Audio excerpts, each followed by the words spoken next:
With our regularly scheduled city council meeting for January 16, 2024. My name is Mark Clark, the mayor. I'll call the meeting to order. Please stand and join me in the Pledge of Allegiance. I pledge allegiance to the flag of the United States of America and to the republic for which it stands, one nation, under God, indivisible, with liberty and justice for all. Roll call, please. Mayor Clark. Here. Mayor Pro Tem Spear. Here. Councilmember Johnson. Present. Councilmember Neal. Present. Councilmember Mortensen. Here. Councilmember Crabtree. Here. Councilmember Delaney. Present. All right. Next item on the agenda is audience participation. Is there anybody that's in the audience that wishes to address city council on any item that is not of a public hearing or on the agenda? If so, please come forward to the podium, state your name and address for the record, and please limit your comments to 2 minutes or less. I have a couple people that signed up, so I'll call on the first person. Murray, can't see, it's kind of Becker? Murray Becker? All right.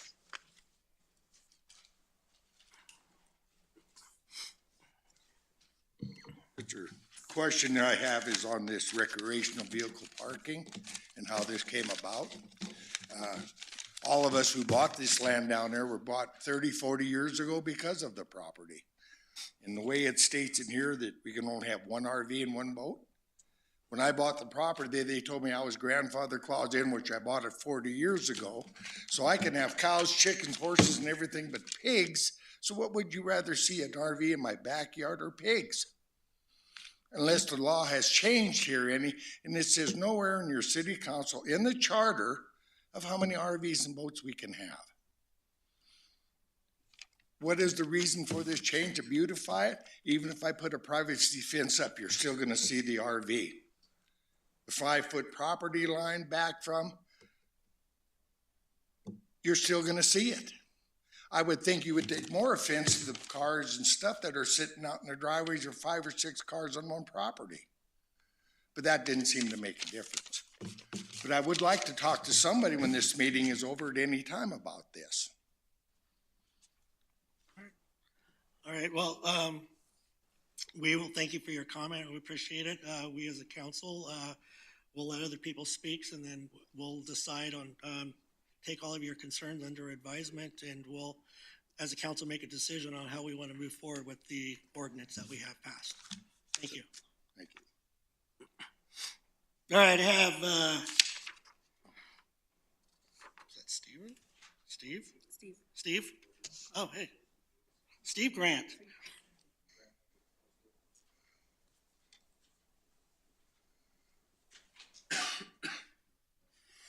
Good evening, Council, Mayor.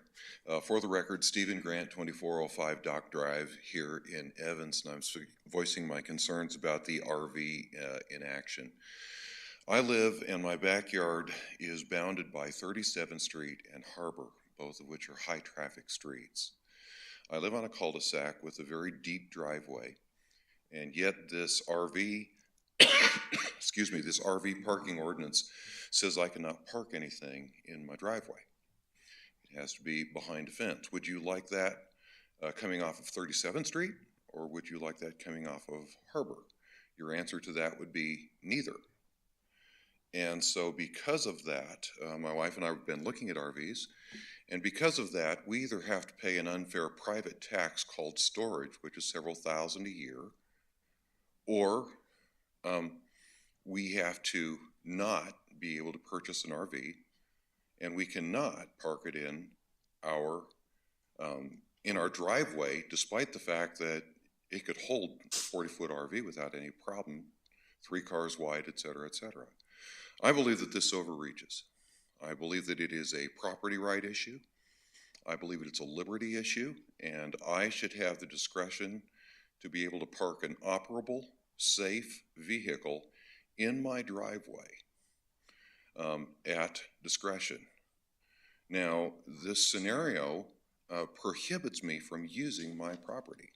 I've been banned by city from backyard access, and now I've been banned from using my own driveway for any type of a trailer, boat, or RV. I believe that that is overreach, and I would urge you to reconsider. Thank you, Steve, appreciate it. Josh? I know him, so.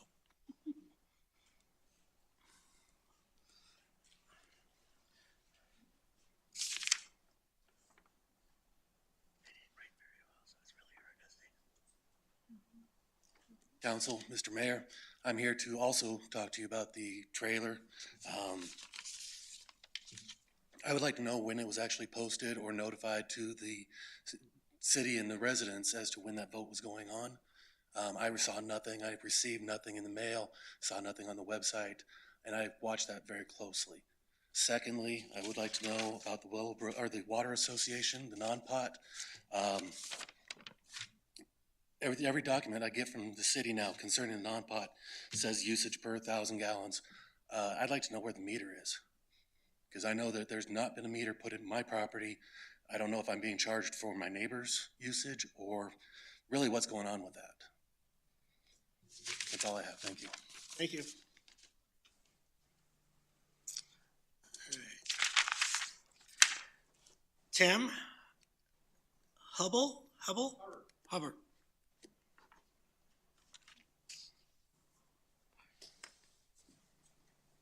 Here again, I'm talking about the RV issue. I've been in Evanston for 25 years, and I bought that property for the purpose of being able to use it. And now you're constricting what I use it for. I refurbish RVs, refurbish trailers. And now you're saying I have to have a permit to have anybody stay or have anything in my RV for more than a week. It makes it very hard for me to do that. So I don't see where this is fair for me, because I bought the property and the purpose for that. I did not want to live in an HOA, and you're throwing HOA rules to me. So I just want to know where this come about as a vote, like the previous gentleman said. Is this not votable? Is this something that you guys just decide that we have to live with? So I would like to know that answer, please. Thank you. All right, I have next Chris Danielson.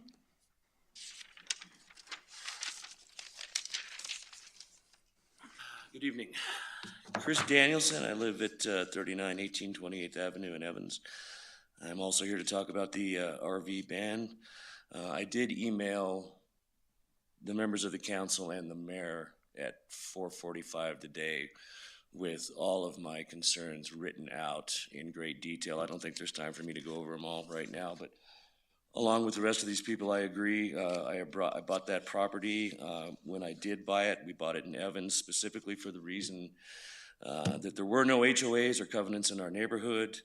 I've had that trailer parked. I built a special spot for the trailer to park. I had a concrete guy come over and construct a driveway for it so that I could park it there. It meets every current regulation. You have a illegal parking regulations, Title 10, Section 1203, Paragraph 4, says just that I can have that trailer parked right there as long as I have it gravelled and I take care of the weeds and stuff. I too think it's a massive government overreach. Again, all my concerns are addressed in that email in great detail. I believe this amounts to you requiring me to buy something. You're asking me or telling me that I have to make improvements to my property that are going to cost me $10,000 to $15,000 by the time I redo the fence, gate, get all the dirt work done, have a pad poured in my backyard. Furthermore, it's going to take away the majority of the landscaping in my backyard. So you're asking me to actually decrease my property value. Third, it's a bit fishy because, for all this construction, there's 45 people in my situation within a 2-block radius of my house. I drove around today and counted the trailers and the driveways. The city stands to make a boatload of money from this because everybody has to buy a permit to do this work. And everybody's, it's up to them where they buy their materials, but I would say that their city stands to make a good deal in sales tax as well. So I believe also that this is government overreach in the extreme, and I'd ask you to reconsider your decision strongly. Thank you. Great, thank you. Yep, I really got it. All right, is there anybody else that did not sign up that wishes to address city council on any item that is not of a public hearing or on the agenda? All right, seeing none. Well, first of all, I want to say thank you to all of you that came out this evening to address your concerns to the city council. We really appreciate hearing from our citizens. Later on in our meeting, we will have a council discussion, and at that time, we as a council will discuss some of your concerns, and if the majority of the council wishes to maybe reconsider that ordinance at that time, we will see where that goes, and if so, we will address staff to bring back to us some information and how we could address the issue with you and how we can maybe come to a amicable agreement or solution that best fits the entire community. So thank you very much for being here this evening. If you want to stick around and hear a discussion, please feel free to do so. We really do appreciate it. So thank you very much for all of you that came this evening. So.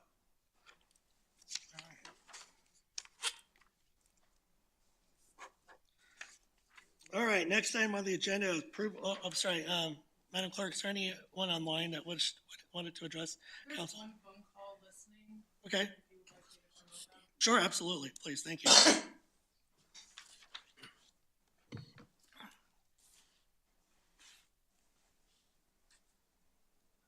You wanted to address council? The caller on the line, if you wanted to address council, now would be your time to do so. If you would state your name and address for the record, I'd appreciate it.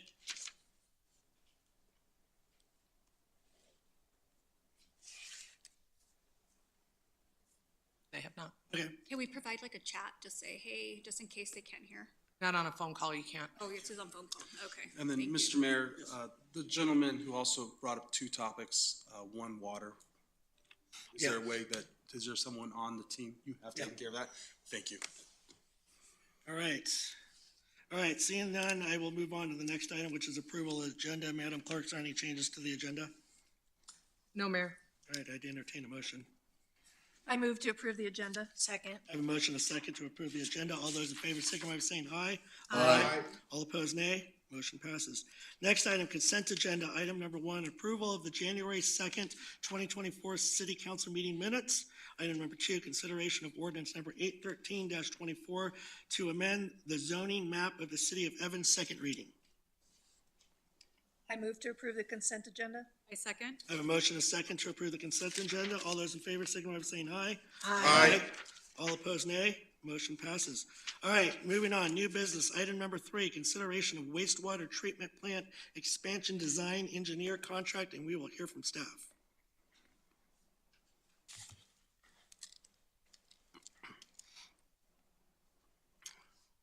Good evening, Mr. Mayor, members of council. So as you know, we're getting ready to get going on the design of our wastewater treatment plant expansion. We advertised this out for consultants to propose, and we got 4 statements of qualifications as outlined in your staff memo. We ranked the statements of qualifications and rated them based on their motivation, availability, and their firm's capability, and their interest in the overall project. And after ranking them, we decided to interview 2. We interviewed AE2S and Burns and McDonnell. And after those interviews, we discussed again, the team consisted of myself, Robbie, Rick Picard, our senior civil engineer, and we ranked them all and discussed them. And we, after all that review, and then also based on the history of working with AE2S, we asked them to prepare a proposal with a fee estimate for us to get going on the negotiations as far as the overall contract.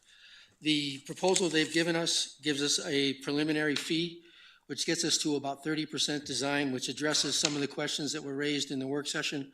So we get to where we want to be with a fee, and then at that point, we know where we're going to go, so then they would give us a final fee to complete the final design, construction packages, permitting, et cetera. So with that initial fee, we have initial fee of $774,642 to get us to that 30% level. And from that point, during that period, we'll evaluate what was done with the master plan, look at the population projections, look at the technologies that were presented and maybe go into a little more depth. You know, at the master plan level, we're at the 10,000, 15,000 foot level. We're gonna dial that in a little bit to bring it down to 5,000 feet and really get a little more detail as to which technologies, what the overall plan is gonna look like. And after that, they would come back with a final design fee, which they've given us a range here, which still does not, it still stays within the city's budget and leaves some money left over for potential early procurement with the design budget that we have. I'm strongly in favor of these guys. I think they're gonna do a great job for us.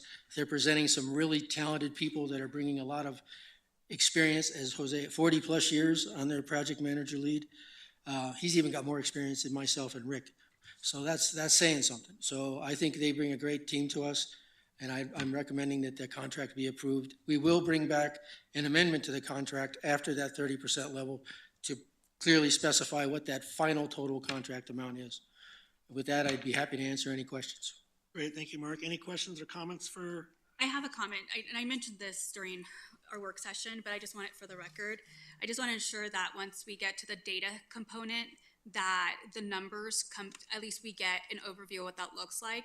And just to ensure that our community is, taken care of in that sense, and that our projection until we need to expand is not until 2042. So if we just can. The population projections, yes. That's what you're talking about. Yes, we're Yes, gonna, yes. and I talked about, after the work session, we discussed it. And as part of, during that 30%, we will look at that data. We will look at what we did with the comprehensive master plan, and we will look at what we did with the overall utility master plan. And those two projects were combined, and that's how we came up with that ultimate growth number that we used in terms of percentage growth. It is in line with what's been happening throughout northern Colorado in the 30 years that I've been working here. So consistently, you get these 1% years, and then you get these 10% years, but consistently, the growth throughout Colorado, northern Colorado especially, has been in that 3% range. So I think it's a solid number. I think we spent a good amount of time in the master plan getting it developed, but we'll relook at it and present those numbers in a fashion to show you what we're looking and what we're moving forward with.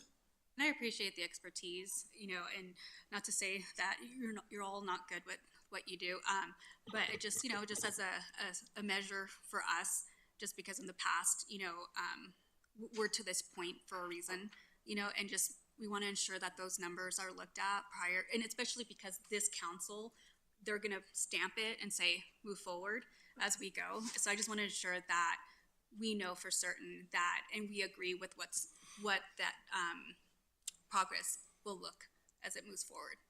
So thank you. Understood. I agree with that. When the original design came to us, I don't even think we're supposed to come to a expansion for at least another 6 years. And here we are already. Mm-hmm. So yes, I fully agree with that. I want to make sure that the numbers we get are good, solid numbers. It takes into consideration our growth boundaries and the developments that we are expecting in the community. Also taking into consideration those in the areas that we service that are not inside the city limits, or those that could potentially be annexed into the city at a later point in time that will need to go on to our system. And maybe even taking into the fact of the consideration that maybe like a smaller community may not be able to afford expanding theirs and may have to maybe see about entering an IGA with us to use our system if possible.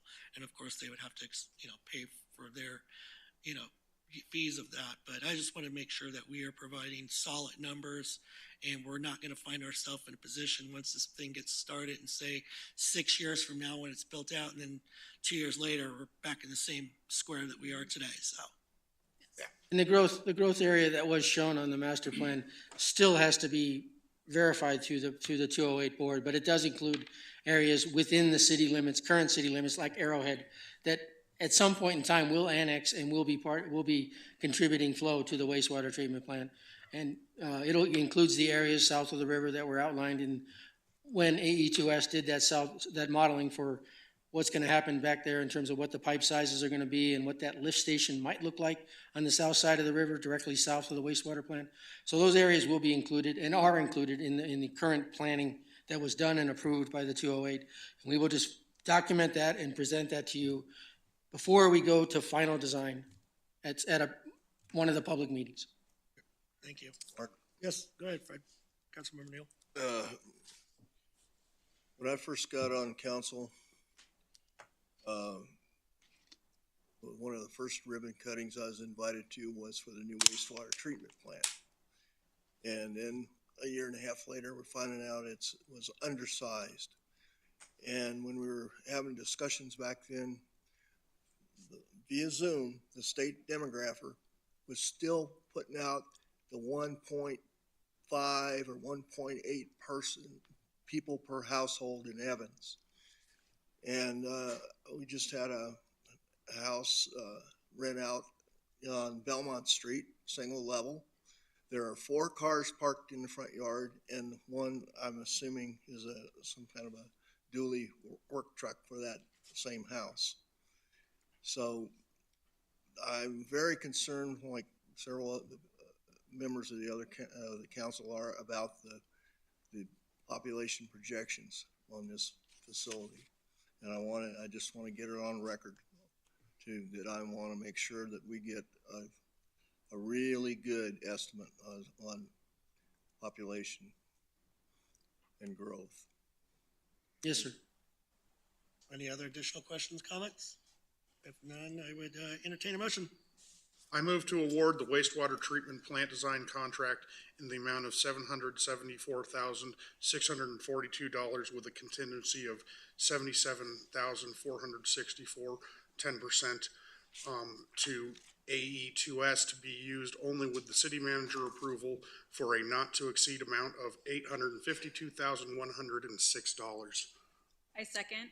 I have a motion, a second, to award the wastewater treatment plant design contract in the amount of $774,642 with a contingency of $77,464, which is 10%, to AE2S to be used only with city manager approval for a not to exceed amount of $852,106. All those in favor signify by saying aye. Aye. All opposed, nay. Motion passes. All right, thank you. All right, next item on the agenda, item number 4, consideration of contract for design of traffic signal at 23rd Avenue and 34th Street. I'll hear from staff. Good evening, Mr. Mayor, members of council. So as you know, the 23rd Avenue is probably one of our more heavily trafficked streets after 37th Street and 35th Avenue. At that intersection, we also have 2 schools just east of the intersection, which makes for a very interesting traffic exchange at pickup and drop-off times. We also, with the advent and the construction of the Hope Springs project up in Greeley at the corner of 29th Avenue and 32nd Street, all of that traffic is school traffic is going to come down 23rd Avenue. I've reached out to Greeley to have discussions about some potential assistance with the traffic signal. Working on it and I'm continuing. So we put this project out to bid earlier with two intersections. Projects came in way over our budget, so we trimmed it down to do just this intersection, which is the primary intersection we're interested in. We received 8 submittals from qualified consultants. 3 of the proposals were over our $125,000 budget. We have a total budget of $575,000, of which the remaining money is to put towards construction. So when we get into the design, as we get a little further into design and start getting engineers' estimates, we'll come back to you potentially with a budget amendment if that construction cost goes up, because as you know, the construction costs are going up, and we want to keep this project. We really want to get built as soon as possible. So that we'll bring to you later. With the review of the design, we evaluated the 5 consultants that were under the budget, and Banesh presented not only some excellent ideas as far as how to construct the project, what to construct. They actually, as part of their proposal, submitted a conceptual plan with the mast arm lengths included as to what you might actually see out there in the intersection. They looked at how to best locate the caissons, because that northeast corner out next to the Palermo's has a lot of utilities in that corner, so they considered how they would actually physically construct that. So they took constructability into consideration as part of their proposal. They looked at the risks that we have to mitigate, and that's my big thing is I want to mitigate risks on paper, so I don't have to mitigate risk with an excavator. So that's another thing that they did that made them shine above the other consultants, and that's why I'm recommending that they be awarded the contract, even though they weren't the low bidder. The low bidder came in at $94,000, and they're at $107,000. The low bidder actually scored number 5 overall, and it didn't change even when I included their fee proposal in the matrix. They still remained at number 5. And so that's why I'm recommending Benesh to be awarded this contract, and I'd be happy to answer any questions. Great, thank you, Mark. Any questions or comments for staff? Go ahead. Yes, has Benesh installed any, or, I'm sorry, this is just for the design, right? Just for design, yes. Have they designed any of our other intersections? No, this will be their first. Do you know of any intersections in neighboring cities that they designed? Yes, I reached out to Jefferson County, Little Lone Star, CDOT, and what was the other one? I got Johnstown, CDOT. Johnstown, and 3 of the 4 came back with excellent recommendations for this firm. 3 of the 4? I didn't get one from 4. Okay. One didn't get back to me. Sorry, one didn't get back to me. I was like, hey. All right. Any other additional questions, comments? It's pretty straightforward to Yeah, me. it's pretty straightforward. I think this intersection definitely needs Yes, absolutely. a traffic light. As mentioned, there's 2 schools there It's Yes. needed for a long time. for a long time. So this has been a long time coming. So thank you. I do have one question. Currently, they're just big wide roads. Are we also gonna work into making them into 4 or 2 lanes and 2 lanes? Or how are we gonna mitigate that? We hadn't considered any kind of median at this point. We'll probably just do it with striping. We could look at doing some safety improvements to have a safety island in the middle of the road. I'm not sure there's enough room to create a real safety island within the roadway, but we can look at that as part of the project. Let's take a look at it. Yeah. All right. Thank you. Any other additional questions, comments? Seeing none, I'd entertain a motion. I move to award the 23rd Avenue and 34th Street traffic light signal design contract in the amount of $107,918 with a contingency of $11,082 minus 10% to Benesh. Be used only with city manager approval for a not to exceed amount of $119,000. Second. Motion is second to award the 23rd Avenue and 34th Street traffic design contract in the amount of $107,918 with a contingency of $11,082 to Benesh to be used only with city manager approval for a not to exceed amount of $119,000. All those in favor signify by saying aye. Aye. All opposed, nay. Motion passes. Great, thank you. All right, next item, item number 5, consideration of a development agreement with ZTS Construction Incorporated, a Colorado corporation for Grapevine Hollow Outlot 11 final plat. Angela Snyder, Community Development. So this agreement is tied to the plat that was approved late. Well, it was probably a few meetings ago. And it is for the public improvements associated with that development of Outlot 11 that used to be the oil and gas well that has been removed, which will be in the middle of the cul-de-sac, and then some 7 lots going around it in the Grapevine Hollow subdivision. So the improvement on section 10 indicates the standard warranty of 115% that will hold. In the form, let's see, the performance guarantee will likely be a letter of credit or cash, and will be required to be delivered to us prior to turning dirt. And then section 13 indicates that a warranty period of 2 years after initial acceptance. The agreement includes 3 years for them to build, which is in line with their rights that they got with the site-specific development plan. With that final plan, it gives someone 3 years to build their subdivision. That initially concerned the applicant because he did not want it to take 3 years, but the 3 years is the maximum amount of time. He's welcome to complete it any time before then. So we are going to be holding $247,743. So staff recommends approval of the development agreement, and I'm happy to answer any questions. Great, thank you. Any questions, comments to staff? Seems pretty straightforward to me. If there's no questions or additional comments, I'd entertain a motion. I move to approve the development agreement with ZTS Construction Incorporated for Grapevine Hollow Outlet 11 and authorize the mayor to sign the development agreement.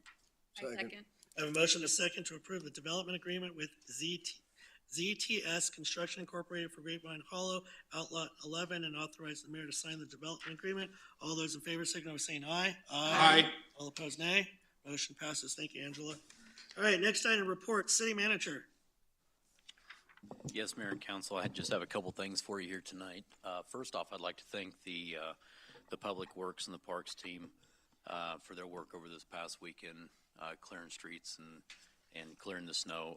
It was a brutal weekend, but I do appreciate our team's efforts are pretty much around the clock at times. Excuse me. Also, over the weekend, I did prepare and send you guys the city manager's updates in your email, so if you would please take a look at that. If you have any questions, please reach out to me at your convenience. Be happy to answer any questions you have. And then, Mr. Mayor, lastly, pursuant to the traffic signal, I do have experience working with Benesh in a different capacity, and I have nothing but positives to say about the company. Very positive work interactions with them, so I do expect that'll translate over to this project as well. Mr. Mayor, that's all I've got this evening. Great, thank you. City attorney. Uh-oh. Homework. Looks like we got some homework. Thank you. Thank you. Is there an audiobook on this? I'm just kidding. Did you sign it? Yes, All it's, right. oh, you didn't write it? Thank you. Oh, Another test. brand new one. I haven't had one of these in a long. Oh, you know where I first saw it? No audiobook? On the show Emergency. This has This got a is on my way story to with work. it. Thank you. So what I've just handed out is Bob's Rules of Order. Your town code, your city code requires you to follow Robert's Rules of Order. There are two problems with Robert's Rules of Order. One is about 4 times as thick as Bob's Rules of Order. And the other is that it was written a long time ago and really wasn't written for municipalities and government. For example, it doesn't cover quasi-judicial proceedings that we spend a lot of time on. So the city clerk and the deputy city attorney are looking at and want you to consider adopting Bob's Rules of Order, which are a much more concise, more directed version of the Rules of Order for municipal corporations, written by Robert Widener, who has been doing this about as long as I have, and is the city attorney for Centennial. And he's been working on this project for about 10 years. And so we'll have a work session on it here in the coming weeks, but we just wanted to get that distributed to you in case you want to read ahead. So, and that's all I've got. Great. Thanks, Scott. Scott. Appreciate it. Thank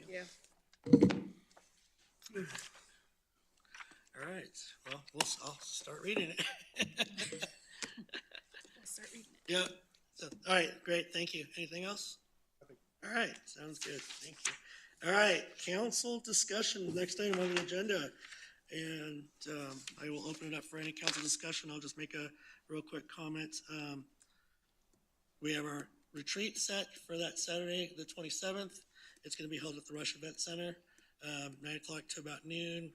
We'll have some light snacks, some breakfast burritos provided to us that morning. One of the couple things that I told Cody I would like for us to discuss, we've discussed this council plenty of times before, it's the mill levy. We're also going to discuss about the 1% sales tax and what that looks like. We'll have some other things to discuss, but those are the two highlighted things. That's really all I have, and I want to say again, thank you to everybody that came out this evening and voiced their concerns about the RV parking and the ordinance that was passed by council. Want to open this up for council discussion on whether the council would like to relook at the ordinance and make some adjustments to it, or what their thoughts on it. So I'll open it up. I think for the sake of the people sitting in the room, that they probably do need a little bit of a timeline on what happened here. We also had a lot of people coming to us about people living in trailers and parking them in places that were unbecoming to the neighbors. So this was brought up, I do believe, last June. We had several open work sessions like what was here tonight. Quite a few of them with the existing council at the time, based on those complaints. And so this was not just out of the blue. It was kind of well thought about and discussed. And I just wanted to start with that explanation so that they know what was going on. I personally have had several more thoughts about this. I would like to entertain looking at this again in another work session. I think there was a few things that were mentioned tonight from the people of the audience. I do think that something that was mentioned was the fact that some of them had RVs that were operational, were licensed. That's something that, needs to be addressed. I mean, and perhaps talked about being allowed. I would say that this is not going to be overturned overnight, and that you probably don't need to think about doing any landscaping right now, but getting RVs operational and nobody living in them. That was one of the problems that we had, was how to address people living in their RVs. And then also collecting wrecked RVs or storing them for people that maybe didn't even live in the city. So in an effort to kind of clean this up, this is where this happened. There isn't, a lot of places have regulations. I looked at Greeley's regulations. Greeley does say that, they've got a little bit different regulations. And I just want to say that in the light of there not being an HOA, the city kind of acts as an HOA, and the city establishes ordinances to address the issues that are pertinent at the time. Previously, some issues were, how many pot plants you could grow or how many chickens you could have in your backyard. And I think as the time changes, that we have different issues that need to be brought up. And so it won't be in the charter, but it will be in an ordinance. So I do appreciate everybody bringing this to our attention. And I would say that we probably need to do some discussion between us and take into light what the citizens have to say about it too. So I agree. So one of the things that we have to do as a council, and I understand everybody's concerns on both sides, it's not an easy, delicate balance to please both sides. We receive complaints from our constituents that, have problems with people not taking care of their vehicles that are parked on the street or in their driveway, their RVs that are in their driveway, in their streets, that people are living in it, what they're not supposed to be doing. People complain that, the parking is really difficult in the community on their streets. We've heard complaints. We understand both sides, and we have to, understand that we have to try to balance what's in the best interest of the city.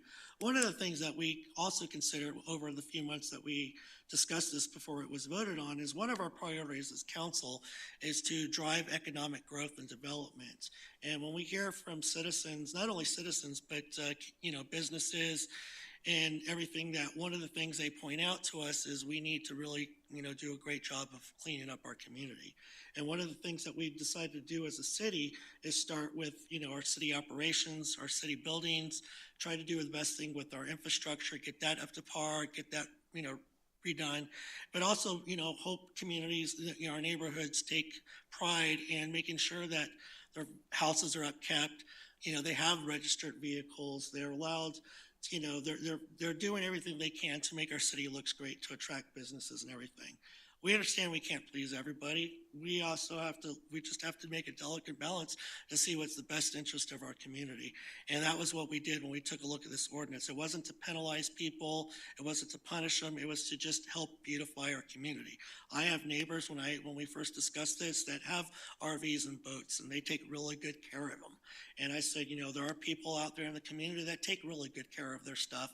And, you're basically saying to them, well, you're doing the right thing by taking care of your property and making sure it looks good and doing the right thing. Now we're going to punish them for doing that. But I also understand the flip side of it, where there are a lot of people that have unregistered vehicles, unregistered RVs, unregistered boats. They park multiple cars in the street. They interfere with their neighbors to be able to park on the street if they need to or have guests because, their parking lot or their driveway has become a storage facility. I get both sides. I understand it. It's a very delicate balance. If this is something that I would be personally in favor of taking a look at it and seeing if we make some, minor tweaks to the ordinance, but I also don't want to start this as a trend to where, hey, if there's other people that are affected by things that we don't pass, are we going to go through every ordinance and are we going to start modifying it because you're going to have half the people that are in favor for it, you're going to have other half that's not in favor of it. So we have to also look at the balance. And if this doesn't make sense, again, I'm in favor of taking a look at it and maybe making some minor tweaks, but I also don't want people to get penalized that are doing the right thing. And maybe we can work together as a community to come out with a solution that benefits the entire community and also fits those needs of those that have campers or boats and RVs that are doing the right thing. I think that might be a great solution. So that's just me. Go ahead. So one of the things that I want to state is, or address is, yes, we can do better in communicating. I do agree that we need to provide our community with, especially big topics like this, whether it's a leaflet, that we send to you, or if we just provide it on social media. It's like, not just come to our council meetings, but hey, come to our council meetings, we're gonna discuss X, Y, and Z. Because we know it's gonna be something that's gonna affect you, your livelihood, or how your area looks. Everyone, as mentioned, has a different perspective on it, but the point is providing that communication. Have we done that in the past? No. Can we do better? Yes. As mentioned, yes, we can also, I'm in agreement with further discussing the topic. And I think that, provided that we can bring it back to a work session where we can invite you all and everyone to come with their perspectives and their thoughts and have an idea of how we can find a middle ground for everyone. Because again, we can't please one side. It's everyone, right? But at least everyone has a vested interest and everyone has some buy-in and everyone had a say. So I think in the future, if we can provide some kind of criteria, as long as, for the city, and I think this is a good example and also a learning opportunity. It's like, are we doing our check marks? Did we do X, Y, and Z to attempt to reach out to our community to ensure that they know specific topics that are important to them that we're going to discuss, and hopefully we can, with that outreach, we can reach you, but at least we know we did our due diligence. And So I have something for the flip side on that. There comes a point that you have to self-educate, and we do put it out there. It is on Instagram, Facebook, social media. I've seen the inserts with the water bills. And that's what, I like, how much more should we, or would you suggest, for communication? Because you do have to read, you do have to go to the website. You can read our whole agenda on the website. I can go look on my work computer and it'll tell me everything we're talking about. It'll give me all the reports. Like, I don't have to have a special sign on to see all of that information. So on the flip side, for me, it does take some self-education. Just like you buy a house, you have to know what the fine print is for paying, interest rates on it or everything. There is a point of people being responsible for getting that knowledge. Again, I'm open to whatever suggestions that you think would be for better communication. I just don't know how much better we can get, especially when we're getting, flyers in multiple languages. We're getting it online in multiple languages. We're trying. The other thing, I'll be very quick on this, that we were discussing tonight was the wastewater treatment plant. And if you are having possibly people living in these trailers on people's properties and there's any kind of extra, that affects our ability to get a good report. Like Fred said, 6 4 to 6 cars in a driveway. Well, if it's a 3-bedroom house, you know that's not 3 people living there. More than likely, you've got quite a few more.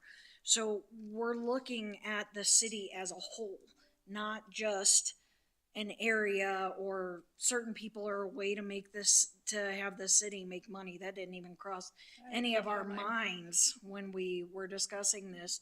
But, you know, we have to look out for the interests of the city. And that's what we were doing. But again, you know, like I said, a lot of it to me is self-education. And if I were living next to someone that had 4 trailers or, you know, however many, yeah, I mean, I would say, what's the city ordinance? Can't they have, you know, maybe 1, but not 4? Not that anybody has 4, I'm just giving an example. But that's just my thought. So, Mr. Mayor, Yes. obviously I was not a part of the initial, discussions on this since I'm brand new. I agree about at what point do we think about, you know, not going back on every single ordinance. That makes a lot of sense. I do feel that there were some good points made by the speakers tonight. And maybe on this, we have taken a sledgehammer when maybe we could have used a scalpel. And maybe it would be worth re-looking into it. In just another, you know, with the input of the people that were here tonight, with that input, with the previous input that we had, you know, and maybe trying to change the ordinance to make it to where, you know, it can be more agreeable to both sides. I agree with you. You're never going to have 100% of people happy with anything. But if we can work to have both sides come to a more acceptable, they feel like they've been heard and so on and so forth. So my leaning would be to reopen discussion on it. Councilmember Crabtree? I also agree. I was not part of the original vote on that, but I'm part of this team. And I understand completely why we took the position, why council took the position to beautify. But I also agree that we in my opinion, we overstepped and went a little bit too far. We tried to put everything into one basket when we really were just trying to isolate a couple of challenges. I've been a longtime resident here, and I've liked the freedom of not an HOA. I understand that the city acts as the HOA when that's not in play, but I like the opportunity of having a trailer and maybe having a work truck that had a trailer that goes with it, and being able to park it in good working condition on my property.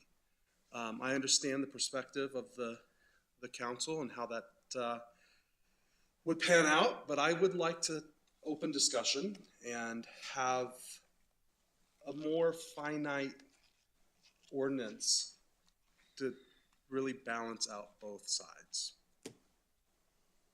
Go ahead, Councilmember Neal. Yeah, so I got a couple of things. First of all, I noted that there are quite a few people that said they bought the property just so they could put a trailer on it.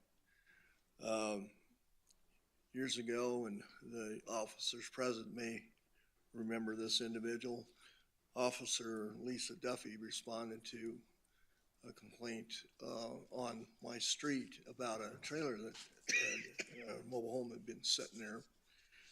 And she spoke with the occupant of the house, and he was renting it. And the owner lived in Loveland.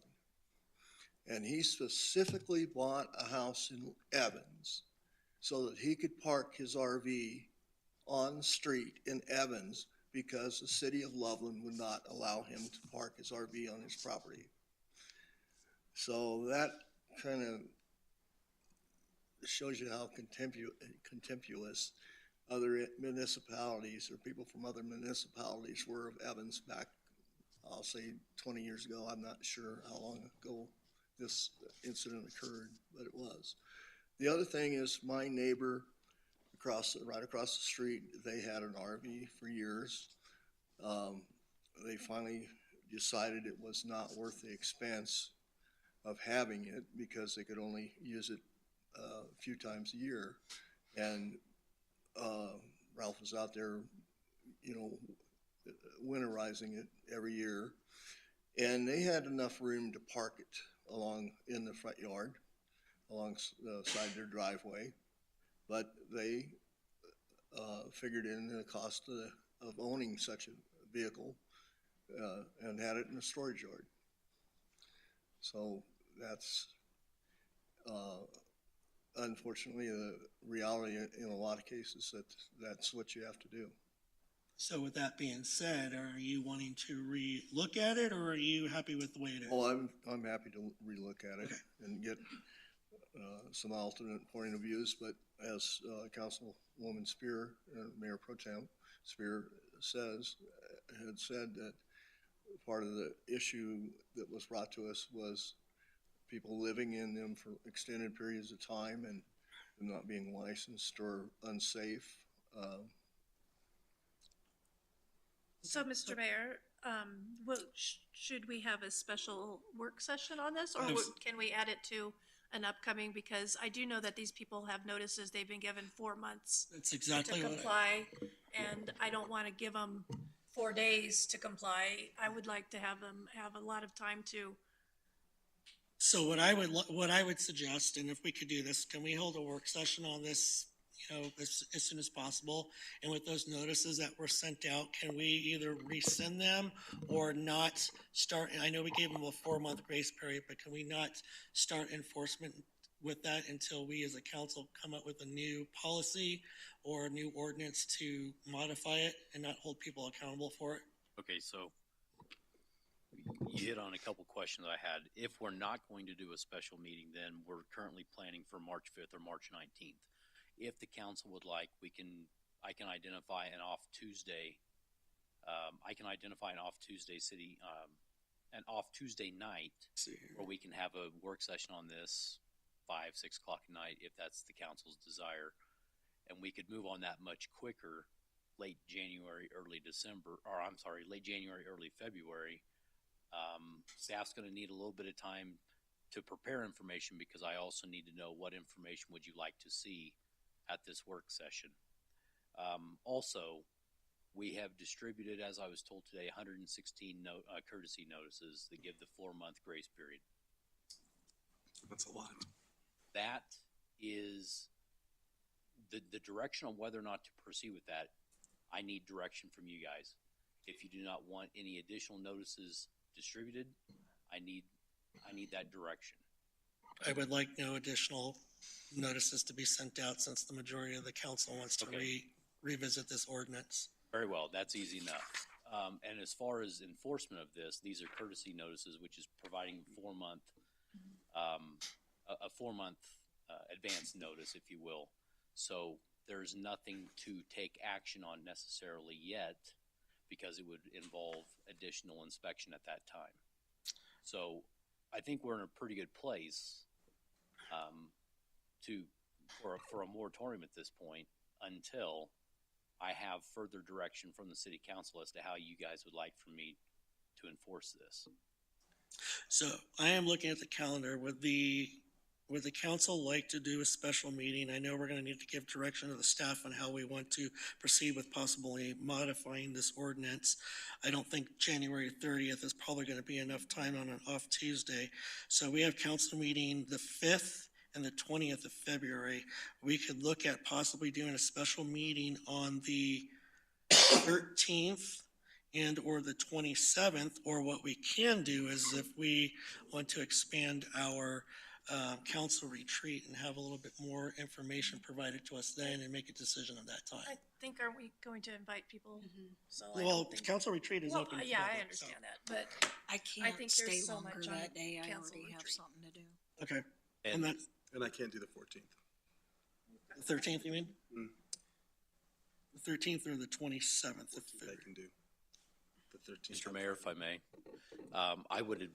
I would recommend we don't do it at the strategic retreat, just because of some of the other information we have to go over. I think that would really bog down that meeting.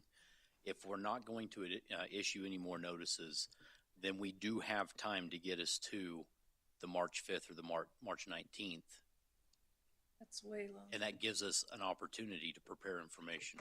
Well, and I would say if with March 5th, one of the complaints, not complaints, one of the concerns was not having time, not getting notice. So that gives us, that gives the public enough time that, you know, they can have time to plan for coming. You're saying March 5th? March 5th. March 5th. Okay, March 5th. Okay, very good. And I would invite the public too, I mean, to come to that meeting, and I would love to hear your input and how we can, you know, maybe, like I said, come to an amicable solution to this problem that benefits the entire community. I mean, we can look at various things, maybe property lot sizes, you know. I know some of you said that you have some pretty large properties with large lot sizes. That's why you bought it, to put that. Maybe that's something that we take into consideration for exemption. I don't know, but I would love to hear your input. So please feel free to reach out to us and Well, and provide us. Also, some other inputs would be helpful. The solution of how we can overcome the problem.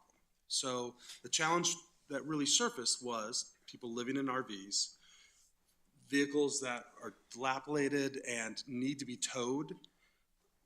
This is the toolbox we have to work with. So if you can come up with some ideas and help us, we would really appreciate that knowledge. Yeah, absolutely. Because I want to live in a beautiful city of Evans. And I know you all do too. So please, yes, please provide us any input you have, positive, negative, whatever. Help us come to a good solution that benefits everybody. And our contact information is on the webpage, so please email us. Let us know. Anything else to add? I just want to say one more thing. Cody, Yes, ma'am. some of these emails that have come in regarding this, were stopped with our security. Okay. Can we have, IT forward those emails just automatically? Yes, we will get that. We'll address that tomorrow. Okay, Thank you. Thank you. And I would also say that with March 5th, I'm looking at the forecast for March 5th, the council forecast. That'll be a 5 o'clock start, and I'll dedicate at least 60 minutes to that conversation. We've got one other business item, or one other item for consideration that night. If we have to move that around and dedicate more time to that, we can certainly do that as well. And how? Yeah, I only received one email. Yeah. I've only received one. Yeah, I've only email. received one email. That was on just too. recently pushed through. Yeah. So, I haven't even received that one yet, so. No? And if you don't have access to the website, I don't know if all of us have our cards. I have a card here if somebody wants to come take it. It's got my contact information on it, so you can email me as well. So, anything else for council discussion? Anything that they want to bring up? But you can also, if you have questions prior to then, you can also drop it off. We do have like little mailboxes if you just, you know, something you thought of. That's an option as well.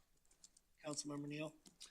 Yes, I've received some positive comments from citizens on their intersections on their side streets being salted and sanded. So I wanted to pass that along to staff. Awesome. Well, I certainly appreciate that. This storm was interesting in that the temperature got cold enough where the ice slicer was very marginally effective. So hopefully over the next couple of days we get some radiant heat, we get some melting going on. That'll help activate that slicer to where the remainder of the slick areas, hopefully over the next day or so, will be taken care of. But Public Works and Parks have been working pretty hard to get that taken care of. Didn't we get the new equipment with some, like a cabin that was heated? I'm just curious how that worked out. It worked great. We were out there on the do what? sidewalks. For the for plowing, we part of the new equipment had like a cabin Yeah, so where it was heated. So I was just storage unit. curious, like the how new did tractors have the cab. how did that work out with the? And they'll be delivered at the end of this week. Oh, okay. I was Didn't work out so well yet. All right, if there is no other council discussion for this, our council meeting is adjourned. We'll give Jules a few minutes to change over to the new link for the ERA meeting. We'll jump right at that in about 5 minutes. Thank you, everybody, for coming this evening.